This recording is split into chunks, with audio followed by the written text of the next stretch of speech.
সবাই কিন্তু সবার ঈদের ব্লগগুলো আপলোড করলে আমি কিন্তু অনেক লেট, বাট ট্রাই করব এখন থেকে কন্টিনিউ ব্লগগুলো আপলোড করার জন্য। হ্যালো এভরিওয়ান, আসসালামু আলাইকুম। এটা হচ্ছে ঈদের তৃতীয় দিনের ব্লগ। সকালবেলা ঘুম থেকে উঠে আমি সেমাই দিয়ে মুড়ি খাচ্ছিলাম, যেটা ঈদের দিন রাতেও করেছি। আমার কাছে কিন্তু এটা খেতে বেশ মজা লাগে। এরপরে আম্মুকে একটু হেল্প করতেছিলাম দুপুরে পাট শাক বেছে দেওয়ার জন্য। তো যেহেতু 2 দিন পোলাও মাংস খাওয়া হয়েছে, একটু আজকে আর কি শাক রান্না করবে, কারণ এক নাগারে কিন্তু মাছ মাংস খেতে ভালো লাগে না। যদিও আমি গ্যাস্ট্রিকের সমস্যার জন্য শাক খেতে পারি না, আমার খুব প্রবলেম হয়। তো বাসায় যারা আছে বাকিরা তারা খাবে, এই জন্য শাকগুলোকে একটু বেছে নিচ্ছিলাম। এই সিজনের প্রথম পাট শাক। এরপরে হচ্ছে এখানে চাল কুমড়া ভাজিও করা হবে, গ্রেটার দিয়ে এটা কুচিয়ে নিচ্ছিলাম। এরপরে আমি রেডি হয়ে গেলাম। বিকাল বাজে প্রায় 4:45, মেহরোজকে খাওয়ালাম।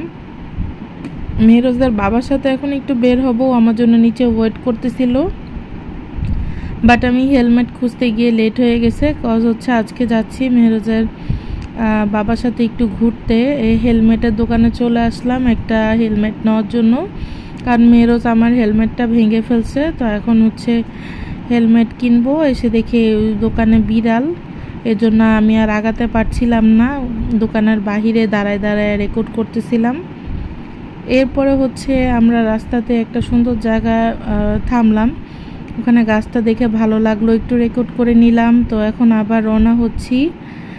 মেহরোজের বাবা আমাকে নিয়ে যাবে হচ্ছে শেফস টেবিলে। তো শেফস টেবিল এটা হচ্ছে ইউআইউর ওখানে যে শেফস টেবিলটা, সেখানে যাচ্ছি। তো সেটার জন্য আমরা রওনা দিয়ে দিয়েছি। অলরেডি আমরা লেট। আর আজকে মিট করবে হচ্ছে মেহরোজের বাবা 2টা ফ্রেন্ড, আর ফ্রেন্ডের ওয়াইফরাও থাকবে আজকে। তো আমরা 3টা কাপল হচ্ছে ঈদের পরে একটু গেট টুগেদারের জন্য বের হয়েছি।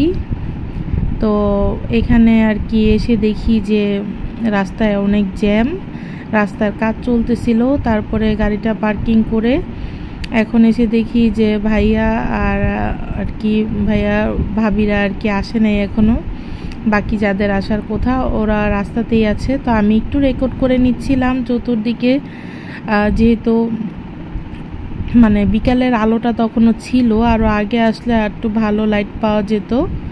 তো এটা ছিল পয়লা বৈশাখের আগের দিন, তো এই জন্য এখানে বায়োস্কোপ আর চুরির দোকান বসেছে। আমি আগে কখনো বায়োস্কোপ দেখি নাই, বাট ওদিন ভাবছি যে দেখব, পরে কিভাবে জানি আর দেখা হয় নাই। তো ওই একটা আপু দেখতেছিল আর কি, বায়োস্কোপ দেখতেছিল, তো আমি ওইটাই একটু রেকর্ড করলাম, খুব ভালো লাগতেছিল।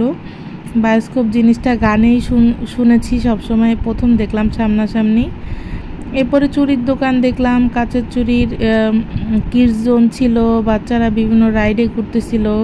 মেহরোজের বাবার সাথে একটু ফিল্টার মেরে আর কি ভিডিও করে নিলাম। হয়ে গেছে সন্ধ্যা, এখন ভাবিরা আর আমরা 3জন ওয়েট করতেছিলাম একটা ভালো সিটের জন্য, কারণ হচ্ছে অনেক বেশি রাশ ছিল, এত মানুষ যে, আর প্রচণ্ড গরম ছিল, তো খুবই অস্বস্তি লাগতেছিল। ফাইনালি ভিতরে একটা সিট পেলাম, তাও এসি নাই, অনেক গরম, খুবই বিরক্ত। এসেছি যেহেতু ঘুরতে, গল্প করতেছিলাম, খুব ভালো সময় কাটতেছিল, সবার সাথে আড্ডা দিচ্ছিলাম। একটু খাবার অর্ডার করা হয়েছিল, হালকা পাতলা খেয়ে নিলাম। এখন হচ্ছে খাওয়া শেষে আবার বের হয়ে একটু ভিডিও করতেছিলাম, টুকটাক 2-1টা ছবি তুলবো আমরা সবাই কাপলরা। তো এই জন্য তো এই যে ভাবি এখানে ছবি তুলতেছে, তো ওরা ছবি তুললো, আমরাও ছবি তুললাম। এখন হচ্ছে ঘোরাঘুরি করে আর কি আমরা বাসার দিকে রওনা হব, কারণ অলরেডি কিন্তু 8:30 বেজে গেছে। তো মোটামুটি ভালো একটা টাইম স্পেন্ড করেছি, বাট ওখানে যদি ভিড় না থাকতো, কোনো ওয়েদারটা যদি ঠান্ডা থাকতো, তাহলে গিয়ে কিন্তু ভালো লাগতো, জায়গাটা অনেক সুন্দর। বাট গরম আর বেশি মানুষের জন্য মানে খুবই অস্বস্তিকর লেগেছে আমার কাছে, বাট সবার সাথে দেখা হয়ে ভালোও লেগেছে। তো আজকের এই ছোট্ট ভিডিওটি এ পর্যন্তই। Thanks for watching. আল্লাহ হাফেজ।